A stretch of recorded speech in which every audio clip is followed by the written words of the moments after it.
स्वागत है आप सभी का अथर्व क्लासेस पर। आज की मध्य प्रदेश महिला पर्यवेक्षक की क्लास में हम पोषण एवं स्वास्थ्य के अंतर्गत विटामिन के बारे में पढ़ेंगे।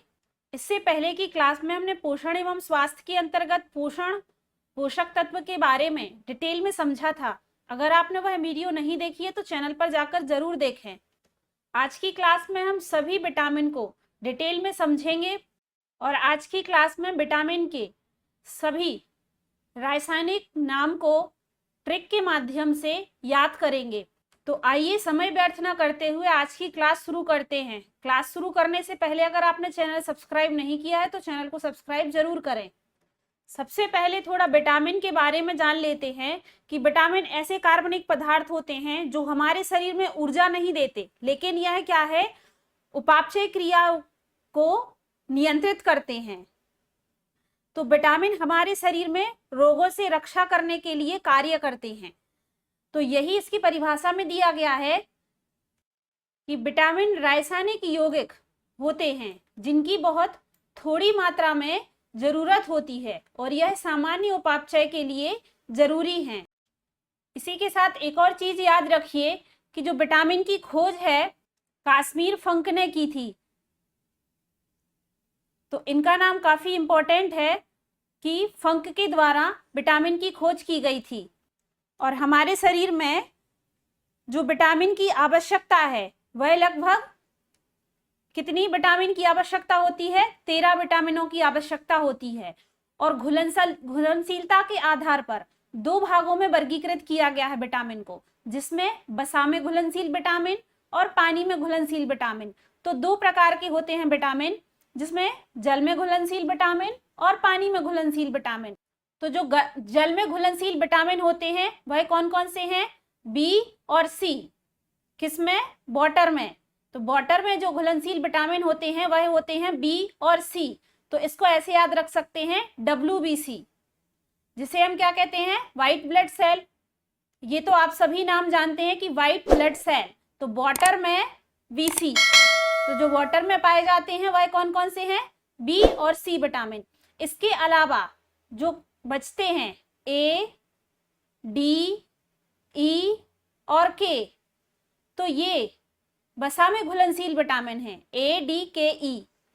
इसके अलावा जो B होता है इसकी पूरी फैमिली होती है विटामिन बी कॉम्प्लेक्स की।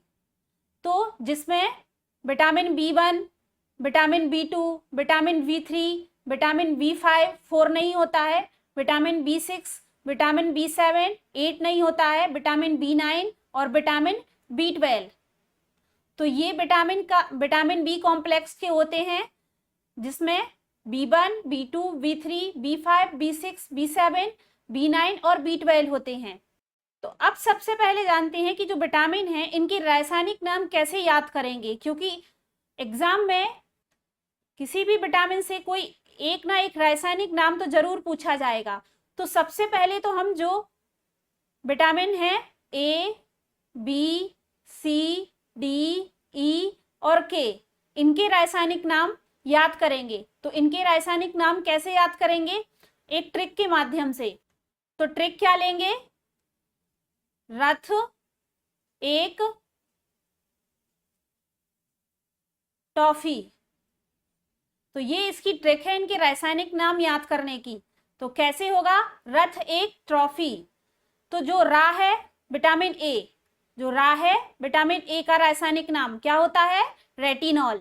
विटामिन B का रासायनिक नाम क्या होता है, थायमिन। तो ये था से बन गया। फिर है C, तो विटामिन C का रासायनिक नाम क्या होता है, एस्कॉर्बिक एसिड।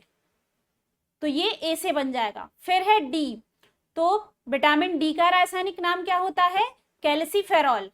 कैल्सीफेरॉल होता है विटामिन D का नाम।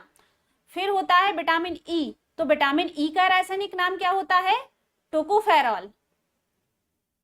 फिर है विटामिन K, तो विटामिन K का रासायनिक नाम क्या होता है, फ्लोक्यूनॉन होता है। तो इस प्रकार इसको हम याद रख सकते हैं कि रथ, एक, टॉफी। तो अगर आपने ये शब्द याद रख लिया कि रथ, एक, टॉफी, तो इससे आप A, B, C, D, E के रासायनिक नाम आसानी से याद रख सकते हैं। एक बार फिर से देखेंगे, A का रासायनिक नाम होता है रेटिनॉल, बी का रासायनिक नाम होता है थायमीन, सी का रासायनिक नाम होता है एस्कॉर्बिक एसिड, डी का रासायनिक नाम होता है कैल्सीफेरॉल, ई का रासायनिक नाम होता है टोकोफेरॉल, के का रासायनिक नाम होता है फ्लोक्यूनोन। अब बचता है बी, तो जो बी कॉम्प्लेक्स हैं इनके अलग से याद रखेंगे। अब इसके बाद देखेंगे हम बी कॉम्प्लेक्स के, तो बी कॉम्प्लेक्स में कौन कौन सा आता है, vitamin B1, vitamin B2, vitamin B3, vitamin B5, vitamin B6, vitamin B9 और विटामिन B12। तो ये विटामिन बी कॉम्प्लेक्स की पूरी फैमिली होती है जिसमें ये सारे विटामिन होते हैं। तो इनको याद कैसे करेंगे, इनके रासायनिक नाम, इन सभी के रासायनिक नाम कैसे याद रखेंगे, तो इसको एक ट्रिक के माध्यम से याद रखेंगे। तो वो ट्रिक क्या है देखेंगे, थोड़ा न्यू पेंट पर बायो फसा, तो थोड़ा न्यू पेंट पर बायो फसा। तो अब ये ट्रिक देखेंगे, थोड़ा न्यू पेंट पर बायो फसा। तो विटामिन B1 जो तो क्या होता है थायमीन, विटामिन B1 या बी का जो रासायनिक नाम होता है वह क्या होता है थायमीन होता है। विटामिन B2 रा से क्या होगा राइबोफ्लेविन।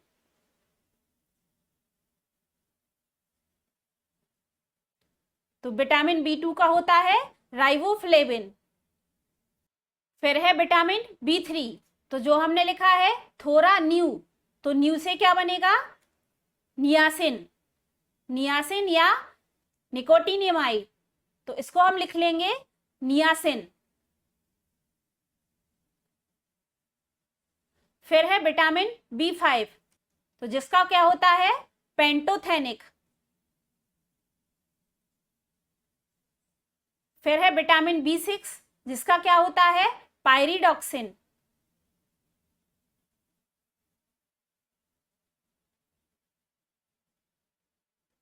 पायरिडॉक्सिन। विटामिन B9 जिसका क्या होता है फॉलिक अम्ल। इसके बाद है विटामिन B12, तो विटामिन B12 का क्या है साइनोकोबालामाइन, साइनोकोबालामिन।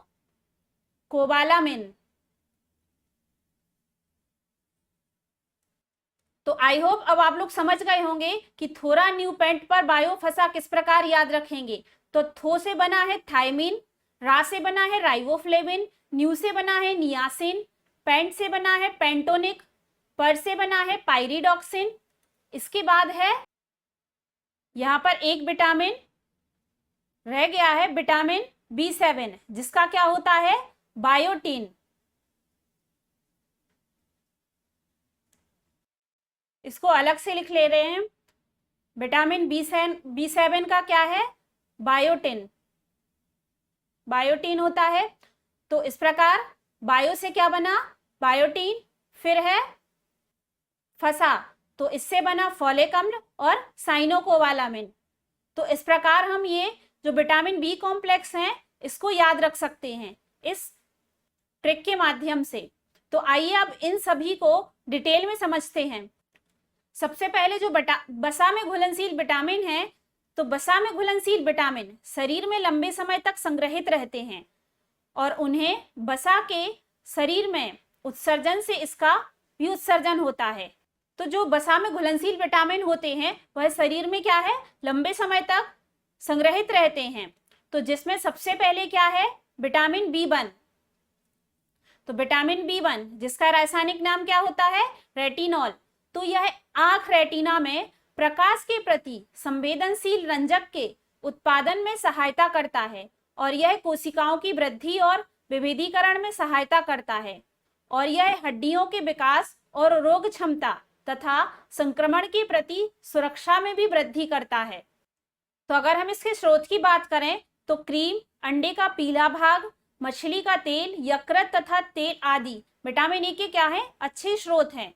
साथ ही विटामिन ए में शरीर में विटामिन ए की कमी से होने वाला रोग क्या है रतौंधी और जीरोप्थेलीमिया, जिसे कि नाइट ब्लाइंडनेस भी कहते हैं। तो ये विटामिन ए की कमी से होने वाला रोग है। इसके बाद है विटामिन डी, तो जिसका अभी रासायनिक नाम याद किया हमने, कैल्सीफेरॉल। विटामिन डी का रासायनिक नाम क्या है? कैल्सीफेरॉल। और यह हड्डियों के विकास के लिए विटामिन डी क्या है? जरूरी है। मनुष्य में इसका संश्लेषण धूप द्वारा होता है। यह कैल्शियम और फॉस्फेट की अवशोषण को बढ़ाकर उसके उपापचय को नियमित करता है। तो याद रखिए कि जो विटामिन डी है वह मनुष्य को धूप द्वारा प्राप्त होता है और यह कैल्शियम और फॉस्फेट की अवशोषण को बढ़ाकर उसके उपापचय को नियमित करता है। शरीर में विटामिन डी की कमी से होने वाला रोग क्या है? बच्चों की हड्डियां टेढ़ी हो जाती हैं, जबकि वयस्कों की हड्डियां क्या हो जाती हैं? मुलायम हो जाती हैं। तो जो बच्चों में हड्डियां टेढ़ी हो जाती हैं, इस रोग का नाम क्या है? रिकेट्स है। और वयस्कों में हड्डियां क्या हो जाती हैं? मुलायम हो जाती हैं। तो इसमें वयस्कों में जो रोग होता है उसका नाम क्या है? ऑस्टियोमेलेसिया। तो याद रखिए, काफी इंपॉर्टेंट है कि जो बच्चों में विटामिन डी की कमी से होने वाला रोग है वह क्या है? रिकेट्स है। और वयस्कों में होने वाला रोग क्या है? ऑस्टियोमेलेसिया है। इसके बाद अगला विटामिन है विटामिन ई। तो विटामिन ई का रासायनिक नाम क्या है? टोकोफेरॉल। तो विटामिन ई कुछ झिल्ली लिपिड की सुरक्षा में सहायता करता है। यह क्या करता है? झिल्ली लिपिड की सुरक्षा में सहायता करता है, जो कि ऑक्सीकरणीय प्रतिक्रिया से नष्ट हो सकते हैं, क्योंकि खाने के तेल के लिए यह शरीर को रोज प्राप्त होता है, इसीलिए इसकी कमी से होने वाले रोग कम होते हैं। विटामिन ई प्रतिरक्षीकरण प्रक्रिया को भी बढ़ाता है। इसकी दैनिक जरूरत 8 से 10 मिलीग्राम होती है और इसके स्रोत में गेहूं का आटा, साबुत अनाज, दूध, गिरीदार फल, अंडे की जर्दी और मक्खन आदि आते हैं। तो याद रखिए कि ये विटामिन ई के स्रोत हैं। अगला विटामिन है विटामिन के। तो विटामिन के जिसका रासायनिक नाम क्या होता है? फ्लोक्यूबनॉन। तो यह रुधिर जमाव के लिए एक महत्वपूर्ण तत्व है। इसका संश्लेषण बड़ी आंत में होता है, लेकिन लवणों की सहायता से इसका संश्लेषण छोटी आंत में होता है। तो इसके मुख्य स्रोत क्या है? हरी पत्तेदार सब्जियां, मछली, यकृत तो आदि हैं। तो यह जो विटामिन के है रुधिर का थक्का बनाने की प्रणाली पर प्रभाव डालता है, जिसे रुधिर स्त्राव हो सकता है। तो विटामिन के की कमी से क्या होता है? रुधिर स्त्राव हो सकता है। तो ये देखे हमने वसा में घुलनशील विटामिन। अब इसके बाद देखेंगे हम पानी में घुलनशील विटामिन, जिसमें कौन कौन से हैं? बी और सी। तो पानी में घुलनशील विटामिन बी कॉम्प्लेक्स हैं। यह पानी में घुलनशील विटामिनों का समूह है जो विभिन्न पाचक रसों में के काम में सहायता करता है। तो जिसमें सबसे पहले क्या है? B1 है, विटामिन B1, जिसका रासायनिक नाम क्या होता है? थायमीन होता है। तो कार्बोहाइड्रेट से ऊर्जा प्राप्त करने के लिए यह विटामिन जरूरी होता है। इसके अभाव में लैक्टिक अम्ल और पाइरुविक अम्ल जमा हो जाता है। याद रखिए, प्रश्न बन सकता है यहाँ से कि इसके अभाव में कौन सा अम्ल जमा होता है? तो लैक्टिक अम्ल और पाइरुविक अम्ल जमा होता है। और इसके स्रोत कौन कौन से हैं? अंडे की जर्दी, यकृत, मांस, गिरीदार फल तथा खमीर आदि शामिल हैं। और इसके अभाव से बेरी रोग हो जाता है, जिसमें पेशियों का क्या होता है? क्षय होता है। तो विटामिन B1 जिसकी कमी से क्या होता है? बेरी रोग होता है, जिसमें पेशियों का क्षय होने लगता है। इसके स्रोत जरूर याद रखिए कि अंडे की जर्दी, यकृत, मांस, गिरीदार फल और खमीर शामिल हैं। इसके बाद है विटामिन B2। विटामिन B2 जिसका रासायनिक नाम क्या होता है? राइबोफ्लेविन। तो राइबोफ्लेविन कार्बोहाइड्रेट और प्रोटीन के उपापचय में सहायता करता है। विशेषकर आंखों और त्वचा में इसकी कमी से धुंधला दिखाई देना, जिसे कि कार्निया, अल्सरेशन, शुष्क और फटी हुई त्वचा, मुखपाक, आंतरिक श्लेष्मा में घाव आदि हो जाता है। तो ये सभी विटामिन B2 की कमी से होता है। इसमें क्या होता है? आंखें और त्वचा में इसकी कमी से क्या होता है? धुंधला दिखाई देता है। कार्निया, अल्सरेशन, शुष्क और फटी हुई त्वचा, मुखपाक और आंतरिक श्लेष्मा में घाव आदि हो जाते हैं। तो इसके स्रोत याद रखिए कि खमीर, हरी पत्तेदार सब्जियां, दूध, यकृत और अंडे आदि हैं। नेक्स्ट है नियासिन। तो नियासिन कौन सा विटामिन है? विटामिन B3, जिसका रासायनिक नाम क्या होता है? नियासिन, और इसी को कहा जाता है निकोटिनाइड। तो जो विटामिन B3 है, वसा के उपापचय के समय नियासिन कोलेस्ट्रॉल के उत्पादन को क्या करता है? रोकता है, जिसे वसा के विघटन में सहायता मिलती है। और जो नियासिन विटामिन B3 है, इसके जो स्रोत हैं वह उसमें क्या क्या है? पनीर है, खमीर है, साबुत अनाज है, मछली, गिरीदार फल और अंडे आदि हैं। साथ ही याद रखिए कि इसकी कमी से भूख ना लगना, उबकाई, निगलने में कठिनाई, त्वचा का लाल होना तथा मानसिक विकार संभव हैं। किसके? विटामिन B3 की कमी से। इसके बाद अगला विटामिन है विटामिन B6, तो जिसका रासायनिक नाम क्या होता है? पायरिडॉक्सिन। तो यह विटामिन अमीनो अम्ल की उपापचय है और न्यूक्लिक अम्ल अणुओं तथा अनावश्यक अमीनो अम्ल की सहायता से संश्लेषण में सहायता करता है। तो विटामिन B6 के स्रोत क्या क्या हैं? अंडे की जर्दी है, सोयाबीन है, मांस, यकृत, खमीर आदि पाया जाता है। इसके बाद अगला है फोलिक एसिड। तो फोलिक एसिड जिसे कि विटामिन B9 कहा जाता है।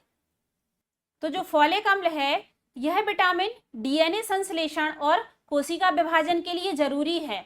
तो इसका संश्लेषण बैक्टीरिया द्वारा बड़ी आंत में किया जाता है और फोलिक अम्ल की कमी से कोशिकाओं का विभाजन तेजी से होने लगता है। तो विटामिन B9 या फोलिक अम्ल जिसकी कमी से होने वाला रोग कौन सा है? तो इसकी कमी से होने वाला रोग है एनीमिया या खून की कमी। और इसके सबसे अच्छे स्रोत क्या माने जाते हैं? हरे पत्तेदार सब्जियां। इसके बाद है विटामिन B12, जिसका रासायनिक नाम क्या होता है? साइनोकोबालामाइन। तो यह DNA के संश्लेषण में एक महत्वपूर्ण घटक है और यह माइलिन के अनावरण को बनाने और उसे कायम रखने में सहायता करता है। इसकी कमी से तंत्रिका विकृति, मेरुरज्जु का क्षय होता है तथा मेलालोब्लास्टिक एनीमिया हो सकता है। तो प्रश्न यहाँ से पूछा जा सकता है कि विटामिन B12 की कमी से होने वाला रोग कौन सा है? तो विटामिन B12 की कमी से होने वाला रोग है मेगालोब्लास्टिक एनीमिया। और इसके जो स्रोत हैं उसमें है यकृत, मांस, अंडे, खमीर, तरल पदार्थ। तो ये इसके मुख्य स्रोत हैं। इसके बाद है बायोटीन। तो बायोटीन जो कि विटामिन B7 है। तो विटामिन B7 जिसका रासायनिक नाम क्या होता है? बायोटीन, जिसे कि विटामिन H के नाम से भी जाना जाता है। तो इसका संबंध कार्बोहाइड्रेट के उपापचय से है। यह खमीर, अंडों के पीला भाग, वृक्क और टमाटर आदि में पाया जाता है। तो ये इसके क्या है? मुख्य स्रोत हैं और इसका संश्लेषण छोटी आंत में होता है। साथ ही याद रखिए कि इसकी कमी से जो होने वाला रोग है वह क्या है? बालों का गिरना है और चर्म रोग है, विटामिन B7 की कमी से। इसके बाद अगला है पेंटोथेनिक एसिड, जिसे कि विटामिन B5 कहा जाता है। तो विटामिन B5 का ही रासायनिक नाम होता है पेंटोथेनिक एसिड। तो यह विटामिन अमीनो अम्ल के उपापचय में सहायता करता है। तो ये थे सभी विटामिन B कॉम्प्लेक्स के समूह जिसको हमने डिटेल में समझा। इसके बाद विटामिन B के बाद आता है विटामिन C। तो विटामिन C जिसका रासायनिक नाम क्या होता है? Ascorbic acid. तो यह बॉडी ऊतकों को ऑक्सीडेशन रिएक्शन से बचाकर ऑक्सीडेंट का काम करता है और इसकी दैनिक जरूरत 40 मिलीग्राम है। इसकी कमी से जो रुधिर वाहिकाएं हैं वह क्या हो जाती हैं? भुरभुरी हो जाती हैं, जख्म भरने में देरी लगती है। इसके अलावा मुखपाक और मवाद युक्त पदार्थ का स्राव भी होता है। मुंह के चारों तरफ त्वचा के फटने को क्या कहते हैं? स्कर्वी कहते हैं। तो विटामिन C की कमी से जो होने वाला रोग है वह क्या है? स्कर्वी है। और जो विटामिन C है इसके स्रोत में नींबू जाति के फल अर्थात जो खट्टे फल हैं जैसे कि संतरे, हरी पत्तेदार क्या है? सब्जियां। तो इन सब से क्या मिलता है? विटामिन C मिलता है, खास करके नींबू से। तो ये था विटामिन C के बारे में। एक प्रश्न और याद रखिए, अगर पूछा जाए कि जो विटामिन ए है इसका सबसे अच्छा स्रोत किसे माना जाता है, तो इसका सबसे अच्छा स्रोत किसे माना जाता है, गाजर को। और किसे माना जाता है, तो वह है सुनहरा चावल, जिसे कि गोल्डन धान कहा जाता है। ये प्रश्न काफी इंपॉर्टेंट है और काफी बार पूछा गया है कि जो गोल्डन धान है या सुनहरा चावल है किस विटामिन में कौन सा विटामिन पाया जाता है, तो जो सुनहरा चावल है उसमें विटामिन ए पाया जाता है। तो अब आगे पढ़ेंगे हम खनिज लवण। तो खनिज लवण भोजन के क्या है, अकार्बनिक अवयव हैं, जो क्या है शरीर की उपापचय क्रियाओं को नियंत्रित करते हैं। और यह क्या है, शरीर के ऊतकों के निर्माण के लिए कच्चा पदार्थ हैं, जो एंजाइम तथा विटामिन के आवश्यक अंग हैं। तो जो खनिज लवण है ये ऐसे अकार्बनिक पदार्थ होते हैं जिनकी क्या है हमारे शरीर में बहुत थोड़ी मात्रा में आवश्यकता होती है। तो खनिज लवण में जो इंपॉर्टेंट है उनके बारे में देखेंगे, जिसमें सबसे पहले है आयोडीन। तो आयोडीन थायराइड ग्रंथि के संश्लेषण के लिए जरूरी है और इस प्रकार से अप्रत्यक्ष रूप से यह क्या करता है, मेटाबॉलिटिक रेट को क्या करता है, कायम रखने में सहायता करता है। तो इसके जो मुख्य स्रोत हैं वह समुद्र से प्राप्त होने वाली खाद्य वस्तुएं, अर्थात क्या है, सी फूड, साथ ही जल एवं आयोडीन युक्त क्या है, नमक। और इसके जो कार्य हैं उसमें थायराइड ग्रंथि में थायरोक्सिन हार्मोन के निर्माण हेतु, साथ ही याद रखिए कि शरीर में आयोडीन की कमी से जो रोग होता है उसमें क्या होता है, थायराइड ग्रंथि बढ़ जाती है, जिसे कि क्या कहा जाता है, गलगंड कहा जाता है। तो जो आयोडीन की कमी से होने वाला रोग है वह क्या है, गलगंड है। इसके बाद अगला है जो खनिज लवण वह है फास्फोरस। तो फास्फोरस के मुख्य स्रोत क्या क्या है, दूध, मांस, सब्जियां तथा अनाज हैं। और इसके जो कार्य हैं वह अस्थियों व दांतों तथा जीव द्रव्य के निर्माण हेतु है। इसके बाद जो अगला खनिज लवण है वह है पोटेशियम। तो जो पोटेशियम है, पोटेशियम क्या है, पेशियों के संकुचन में सहायता करता है। और एक मनुष्य को जो दैनिक जरूरत में इसकी जो मात्रा है वह कितनी आवश्यक है, 3.5 ग्राम।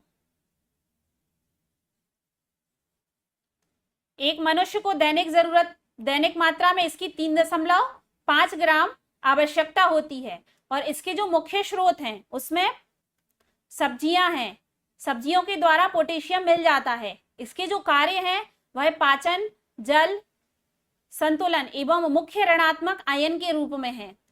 इसके बाद है कैल्शियम। तो जो कैल्शियम है वह हड्डियों और दांतों के इनेमल का एक महत्वपूर्ण तत्व है, जो पेशियों के क्या करता है, पेशियों के संकुचन और रुधिर के जमाव के लिए जरूरी है। तो जो कैल्शियम के स्रोत हैं उसमें दूध, सब्जियां, मांस तथा अनाज, इन सभी से कैल्शियम प्राप्त होता है। इसके जो कार्य हैं वह अस्थियों पर दांतों के निर्माण, रुधिर का थक्का बनाने एवं हृदय व तंत्रिका तंत्र के विभिन्न कार्य हेतु किया जाता है। साथ ही याद रखिए कि कैल्शियम शरीर में विटामिन डी के संश्लेषण में सहायता करता है। इसके बाद अगला खनिज लवण है सोडियम। तो सोडियम के जो मुख्य स्रोत हैं वह है हरी सब्जियां तथा नमक। साथ ही याद रखिए कि सोडियम शरीर के कई आवश्यक क्रियाओं के लिए भी जरूरी है, जिसमें क्या है, यह पेशियों के संकुचन में स्थिरता बनाए रखने के लिए आवश्यक है। और इसके जो कार्य हैं वह रुधिर एवं शरीर के अन्य ऊतकों के निर्माण हेतु है। इसके बाद अगला खनिज लवण है आयरन। तो याद रखिए कि आयरन हीमोग्लोबिन के निर्माण में महत्वपूर्ण भूमिका निभाता है। और इसकी कमी से स्त्रियों और जो गर्भवती स्त्रियां हैं उनमें आयरन की कमी से कौन सा रोग होता है, तो एनीमिया रोग होता है।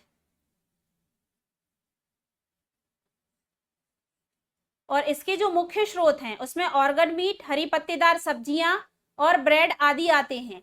और इसके कार्य लाल रक्त कणिकाओं के निर्माण हेतु आयरन की भूमिका है।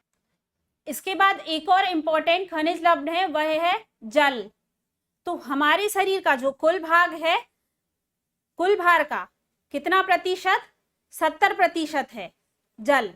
और शरीर में इसका संतुलन कहाँ होता है, एंटी डाईयूरेटिक हार्मोन के द्वारा किया जाता है। और अगर प्रश्न पूछा जाए कि जल या पानी की कमी से कौन सा रोग होता है, तो डिहाइड्रेशन, निर्जलीकरण होता है। और मानव शरीर में जो पानी के कार्य हैं वह कौन कौन से हैं? यह रुधिर और ऊतकों के द्रव का मुख्य भाग है। यह शरीर के एक भाग से दूसरे भाग में कई पदार्थों का क्या करता है? वहन करता है। इसी के साथ याद रखिए कि दस्त और अधिक उल्टी आने पर शरीर में पानी की कमी हो जाती है, और इससे कौन सी बीमारी होती है? अल्प रक्तता तथा क्षार रक्तता।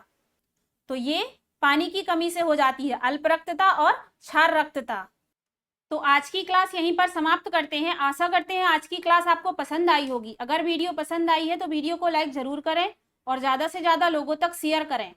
और अगर आपने इससे पहले की क्लास नहीं देखी है तो चैनल पर जाकर जरूर देखें। अगली क्लास में हम पोषण एवं स्वास्थ्य के सभी महत्वपूर्ण प्रश्नों को देखेंगे। तो हमारे साथ जरूर जुड़े रहिए। अगर आपने चैनल सब्सक्राइब नहीं किया तो चैनल को सब्सक्राइब जरूर करें और बेल आइकन प्रेस करें ताकि आने वाली वीडियो का नोटिफिकेशन आप तक पहुंच सके। धन्यवाद।